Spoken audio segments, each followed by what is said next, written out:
কয়েক বছর ধরে মানব পাচারের নতুন সংকট সাইবার স্ক্যাম বা সাইবার দাসত্ব। দক্ষিণ পূর্ব এশিয়ার বিভিন্ন দেশে গিয়ে সাইবার দাসত্বের শিকার হচ্ছেন অনেকে। গবেষণা বলছে চাকরির কথা বলে নেওয়া হলেও 98% চাকরি পাননি, 90%কেই ব্যবহার করা হয়েছে প্রতারণার কাজে। বিশেষজ্ঞরা বলছেন রাজনৈতিক সদিচ্ছা এবং সরকারের দৃঢ় পদক্ষেপ ছাড়া মানব পাচার ঠেকানো কঠিন।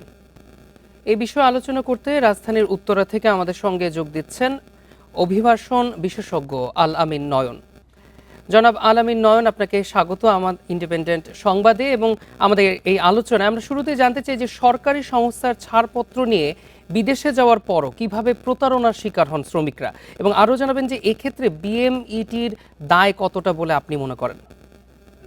দেখেন, আমরা যেটা দেখেছি, আমি কাজ করতে গিয়ে আমার অভিজ্ঞতায়, বিশেষ করে কম্বোডিয়াতে যে বাংলাদেশিদেরকে পাঠানো হয়েছিল কর্মসংস্থানের উদ্দেশ্যে, এদের অধিকাংশই কিন্তু জনশক্তি কর্মসংস্থান ব্যুরো ছাড়পত্র নিয়েছিল।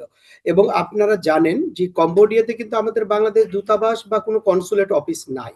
সেখানে আমি সেই গত 1.5 বছরে প্রায় 16,000 বাংলাদেশিকে পাঠানোর পরে সেই কর্মীরা কি ওই প্রতিষ্ঠানে আছে কিনা, বা তাদের বর্তমান অবস্থা কি, তাদের চাকরিটি নিশ্চিত হয়েছে কিনা, বেতন পাচ্ছে কিনা, তারা নিরাপদে আছে কিনা, এটা কিন্তু জানার দায়িত্ব ছিল কিন্তু বিএমইটি মনিটরিং করতো। কিন্তু আমরা ফিরে আসা কর্মীদের কাছ থেকে শুনেছি এই ধরনের কোনো মনিটরিং কৌশল ছিল না, যার ফলে ওদেরকে বিমানবন্দর থেকেই কিন্তু তাদেরকে নিয়ে গিয়ে স্ক্যাম সেন্টারে একটা অর্থের বিনিময়ে বিক্রি করে দেওয়া হয়েছে, এবং তাদেরকে বাধ্য করা হয়েছিল আরেকটি অপরাধ করার জন্য, তাদেরকে বাধ্য করা হয়েছে বিশেষ করে উন্নত বিশ্বের মানুষদেরকে।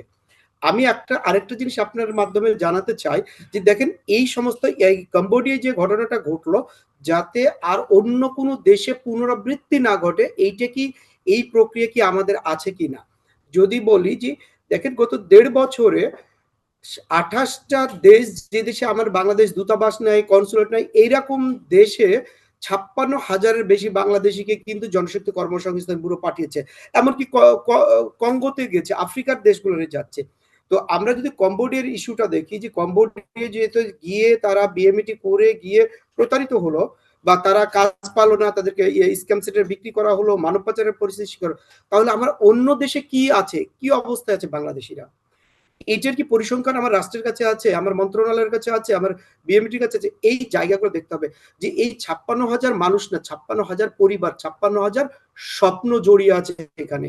তো সেই জায়গায় আমি বলবো যে আমাদের এখন কম্বোডিয়ার ইস্যু থেকে শিক্ষা নিয়ে আমাদের অন্যান্য দেশে, যে দেশে কনসুলেট দূতাবাস নেই, তারা কি অবস্থা আছে, তারা নিরাপদে আছে না বিপদে আছে, এটা কিন্তু জনশক্তি কর্মসংস্থান ব্যুরো যেহেতু ছাড়পত্র দিয়েছে, তাদেরকে কিন্তু এই পরিসংখ্যান তুলতে হবে। যদি কোনো কারণে কোনো সমস্যা হয়, তাহলে আবার নতুন করে আমাদের চিন্তা করতে হবে এইসব দেশে আমি কর্মী পাঠাবো কিনা।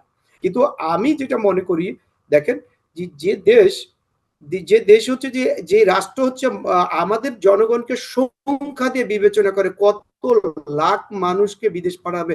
এবার যেমন দিয়েছে 14 লাখ মানুষ কে বিদেশ পাঠানো হবে। সংখ্যার চাইতে আমাদের কোয়ান্টিটির চাইতে কোয়ালিটিকে বেশি প্রায়োরিটি দিতে হবে। আমি কি স্কিল নিয়ে পাঠাচ্ছি সেই জায়গায় কিন্তু আমাকে গুরুত্ব দিতে হবে। শুধু সংখ্যা দিয়ে বিবেচনা করে আমরা যদি অভিবাসনকে আমরা প্রমোট করতে থাকি, তাহলে কিন্তু যে ঘটনাটা ঘটবে, যে কম্বোডিয়ার মতো আমরা আরো কিছু দেশে দেখব যে এই ধরনের ঘটনা হচ্ছে। এবং আরেকটা বিষয় বলি, যারা কম্বোডিয়া থেকে ফিরে আসে, এই মানুষগুলোকে ফলো আপে রাখতে হবে, এদের পাশে রাষ্ট্রকে দাঁড়াতে হবে। কারণ একটা জায়গা ভয়ের যে জায়গাটা, সেটা হচ্ছে অনেকে স্কিলটা নিয়ে কিন্তু ফিরেছে, যাতে আলামিন কোনোভাবে নয়ন, তারা আপনি দেশে বলছেন যে কম্বোডিয়ার কাছ থেকে শিক্ষা নিতে, এর পাশাপাশি যদি মানব পাচার ও সাইবার দাসত্বের কবল থেকে এদেশের মানুষকে রক্ষা করতে চাই আমরা, সেই ক্ষেত্রে আমাদের কি কি পদক্ষেপ নেওয়া উচিত বলে আপনার মনে হয়? দেখেন, আমরা যেই নতুন নতুন দেশগুলো নিয়ে শ্রমবাজার আমরা ওপেন করছি, ফিরে আসা, বিশেষ করে যদি এই কম্বোডিয়ার জায়গা থেকে বলি, ফিরে আসা মানুষগুলোর সাথে কিন্তু কথা বলতে হবে আমাদের, মানে মন্ত্রণালয়কে। তাদের গল্পগুলো শুনতে হবে যে আবার নতুন কোনো দেশে হচ্ছে কিনা, কারণ তাদের কাছে বিভিন্নভাবে অফার দিচ্ছে কিন্তু সেই পাচারকারীরা, যে অন্য দেশে যে যাবে কিনা এর মধ্যে। এবং ফিরে আসা কর্মীরা যারা স্কিল নিয়ে ফিরছে, তারা দেশে বসে যাতে এই অপরাধটা সংগঠিত না করতে পারে, এই বিষয়ে কিন্তু আমাদেরকে কিন্তু আইন শৃঙ্খলা বাহিনীকে ফলো আপে রাখতে, মানে ফলো আপ করতে হবে। এবং আমরা যে জায়গাগুলো দেখছি, যে কম্বোডিয়ার, যেটা বললাম যে কম্বোডিয়ার শিক্ষা, আমরা যে নতুন নতুন দেশে পাঠাচ্ছি, সেখানে আদৌ কোম্পানিগুলো আছে কিনা, এবং মানে আমি নয়ন, আমরা চাকরি আছে কিনা। গল্পগুলো শুনে যেভাবে আমরা প্রতিবেদনে দেখছিলাম যে একজন গল্প বলছিল, আমরা যদি মিয়ানমার এবং বাংলাদেশে থেকে যে ৩ লাখ রোহিঙ্গাকে ফেরত নিতে তারা রাজি হয়েছে, এই ব্যাপারে কিন্তু মালয়েশিয়ার প্রধানমন্ত্রী আনোয়ার ইব্রাহিম জানিয়েছেন। এই কথার কতটুকু বাস্তবায়ন হতে পারে বলে আপনার ধারণা? দেখেন, এই রোহিঙ্গা ইস্যুতে যদি বলি, আমরা দীর্ঘ সময়েও দেখেছি যে এই রোহিঙ্গা ফেরত পাঠানো হবে। এমনকি যদি বলি যে আমাদের ইন্টেরিয়র গভর্নমেন্ট কিন্তু দিনক্ষণ বেঁধেই দিয়েছিল যে ঈদের পরেই তাদেরকে পাঠানো। কিন্তু বাস্তবে কিন্তু আমরা একজনকেও কিন্তু এখন পর্যন্ত এই দীর্ঘ সময় কিন্তু পাঠাইতে পারি নাই।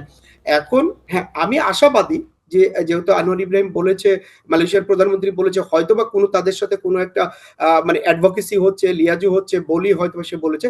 কিন্তু এইটা শুধু যাতে আমাদের শুধু বলার জন্য বলা না, এটা যাতে বাস্তবে রূপদান করি। কারণ রোহিঙ্গারা এখন পর্যন্ত যারা দেশে ফিরেছে তারা কিন্তু আমরা একজনকে পাঠাতে পারিনি।